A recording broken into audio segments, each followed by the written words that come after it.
HP laser প্রিন্টারে 126-এ যে প্রিন্টারটা আছে black and হোয়াইটের, ওই প্রিন্টার থেকে আপনি কিভাবে প্রিন্ট আউট করবেন ফটোশপ থেকে, কোথায় কি করতে হবে, কোন সেটিংসে কিভাবে কি দিতে হবে, আজকের এই ভিডিওতে আমি আপনাকে ক্লিয়ারভাবে দেখিয়ে দেবো। এবার প্রথমে কি করতে হবে, আপনি একটা ডকুমেন্ট ওপেন করবেন, যে ডকুমেন্ট আপনি প্রিন্ট আউট করবেন। ওপেন করার পর প্রথমত আপনাকে কি করতে হবে, একটা পেজ নিতে হবে, ঠিক আছে, মানে যে পেজে প্রিন্ট আউট করবেন। তো সেই পেজটা নেওয়ার জন্য আপনাকে কি করতে হবে, উপরের দিকে লক্ষ্য রাখুন, ফাইল বলে একটা অপশান আছে, ক্লিক করবেন। তারপরে নিউ বলে যে অপশানটা, ক্লিক করে দেবেন। এখানে ক্লিক করার পরে এরকম ধরনের নতুন পেজের একটা আপনার সামনে বক্স খুলে যাবে। এবার আপনি কী পেজে প্রিন্ট করবেন, মানে পেজের সাইজটা কি সেটা আপনাকে সিলেক্ট করতে হবে। তো সেটা সিলেক্ট করার জন্য যে প্রেসের সাইজ বলে লেখা আছে, পাশে যে ঘর আছে এখানে ক্লিক করবেন। এবার যে পেপারে আপনি প্রিন্ট আউট করবেন, বেসিক্যালি আপনি A4 সাইজ পেপারে প্রিন্ট আউট করবেন। তো আপনি কি করবেন, নিচের দিকে চলে আসবেন, এই যে A4 বলে লেখা আছে এখানে ক্লিক করে দেবেন, মানে A4 সাইজের পেপারটা সিলেক্ট হলো। এবার আপনি কি করবেন, এই যে উইথ এবং হাইট যেগুলো দেওয়া আছে এগুলো কিছু করতে হবে না, জাস্ট এই যে মুড লেখা আছে, পাশে যে RGB কালার লেখা আছে, এটা বাই ডিফল্ট RGB থাকে। যদি না থাকে তাহলে আপনি এখান থেকে অবশ্যই RGB কালারটা সিলেক্ট রাখবেন। এবার কি করবেন, উপরের দিকে লক্ষ্য রাখুন, ওকে বলে লিখে ওকে লেখাটাই ক্লিক করে দেবেন। তাহলে কি হবে, সঙ্গে সঙ্গে আপনার সামনে একটা পেজ চলে আসবে। এবার আপনি কি করবেন, এই পেজটাকে ড্র্যাগ করে ধরে এইভাবে সাইডে নিয়ে আসবেন। এবার আপনি যেটাকে প্রিন্ট আউট করতে চাইছেন, মানে আমি যে ডকুমেন্টটা ওপেন করেছি এটাকে আমি প্রিন্ট আউট করব। তো কি করছি, প্রথমত মুভ টুলে ক্লিক করে এই ডকুমেন্টের উপরে ক্লিক করলাম, দিয়ে ডকুমেন্টটাকে ড্র্যাগ করে ধরে, মানে মাউসের বাঁ দিকে সুইটা প্রেস করে ধরে এরকমভাবে ড্র্যাগ করে পেজের উপরে নিয়ে আসলাম।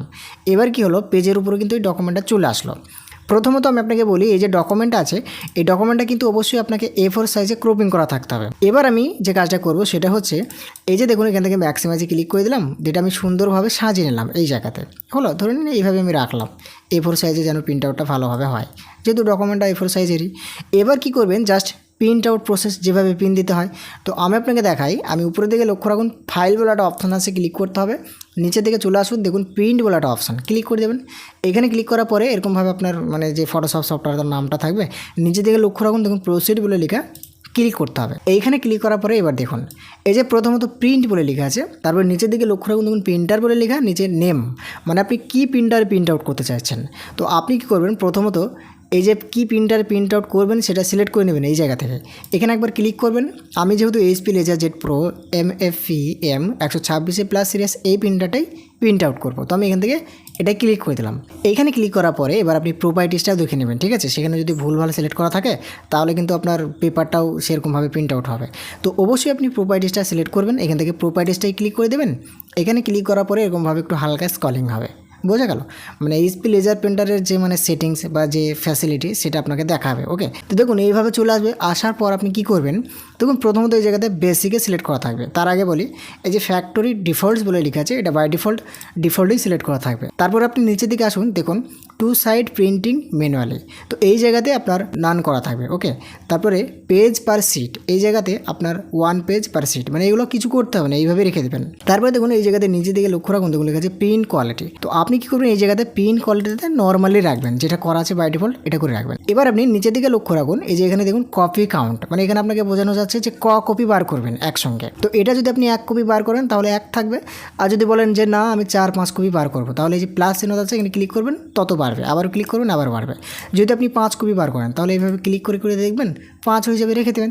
আর যদি বলেন না আমি 1 কপি রাখবো, তাহলে এই যে মাইনাসটাই ক্লিক করবেন, এটা কমবে, বোঝা গেল, 1 কপি রাখলেন। এবার আপনি নিচের দিকে লক্ষ্য রাখুন, এই যে কলেট বলে লেখা আছে না, এটা আপনার যদি অফ করা থাকে অবশ্যই আপনি অন করে রাখবেন। নিচের দিকে লক্ষ্য রাখুন, এই যে এই জায়গাতে আপনি দেখুন পেপারটা কীভাবে প্রিন্ট আউট করতে চাইছেন, পোর্ট্রেটভাবে নাকি ল্যান্ডস্কেপভাবে।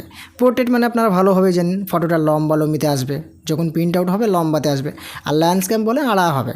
তো আপনি অবশ্যই এটাকে লম্বাতে সিলেক্ট করবেন। এবার আপনি এই যে পেপার সাইজ, এটাও কিন্তু অনেক গুরুত্বপূর্ণ। এই পেপার সাইজটাকে অবশ্যই আপনি যদি A4 সাইজে প্রিন্ট আউট করতে চান তাহলে এখান থেকে A4 সাইজে সিলেক্ট করবেন। যদি আপনার এইখানে লেটারে সিলেক্ট করা থাকে আর যদি আপনি প্রিন্ট আউট করেন তাহলে কী হবে, জিনিসটা আপনার A4 সাইজে প্রিন্ট আউট হবে না, কিছু অংশ দেখবেন এদিক ওদিক হয়ে যাবে। এবারে যে পেপার সোর্স বলে যেটা লেখা আছে এটা কিছু করতে হবে না, বাই ডিফল্ট যেরকম আমি করি সেটা আপনাকে বোঝাচ্ছি। আপনি যে মিডিয়া টাইপ আছে এখান থেকে ক্লিক করে যেটা আছে সেটাও রাখতে পারেন, অথবা এখান থেকে প্লেনটা সিলেক্ট করে রাখতে পারেন। ওকে, তারপরে যে বুকলেট প্রিন্টিং বলে লেখা আছে এটাকে বাই ডিফল্ট অফই রাখবেন। প্রিন্ট অ্যাকচুয়াল সাইজ এটা অবশ্যই আপনি রাখবেন। যদি আপনার এটা এদিক ওদিক করা থাকে তাহলে কিন্তু গোলমাল হয়ে যাবে। এখান থেকে প্রিন্ট অ্যাকচুয়াল সাইজ এটা সিলেক্ট রাখবেন। ওয়াটারমার্কস এখান থেকে আপনি নান সিলেক্ট করে রাখবেন যেটা আছে। তাহলে এইখানে যে গুরুত্বপূর্ণ যে সেটিংসটা সেটা হচ্ছে আপনাকে অবশ্যই এটাকে লম্বাতে সিলেক্ট করে রাখতে হবে, মানে পোর্ট্রেটে রাখতে হবে এবং পেপার সাইজ আপনাকে A4 রাখতে হবে, বোঝা গেল। আর এই যে স্কেল যে রিসাইজের যে মানে অপশানটা, এটা আপনি অবশ্যই প্রিন্ট অ্যাকচুয়াল সাইজ করে রাখবেন, ঠিক আছে। এখান থেকে এটাই কিন্তু আপনার ফিনিশ। তারপরে যে ডকুমেন্টে আসবেন, এখান থেকে দেখবেন সব ঠিকঠাক আছে কিনা, অ্যাডভান্সে কিছু করার দরকার নেই, বোঝা গেল। এই বেসিকই আপনি এটি করে রাখবেন। করে রাখার পর নিচের দিকে লক্ষ্য রাখুন ওকে বলে লেখা, ওকে লেখাটাই ক্লিক করে দিলে সঙ্গে সঙ্গে আপনার এই এইচপির এই যে প্রো যে প্রিন্টার, সেটা কিন্তু খুবই সুন্দর সহজভাবে প্রিন্ট আউট হয়ে চলে আসবে। তো এইভাবেই কিন্তু আপনি প্রসেসটা ফলো করতে পারেন।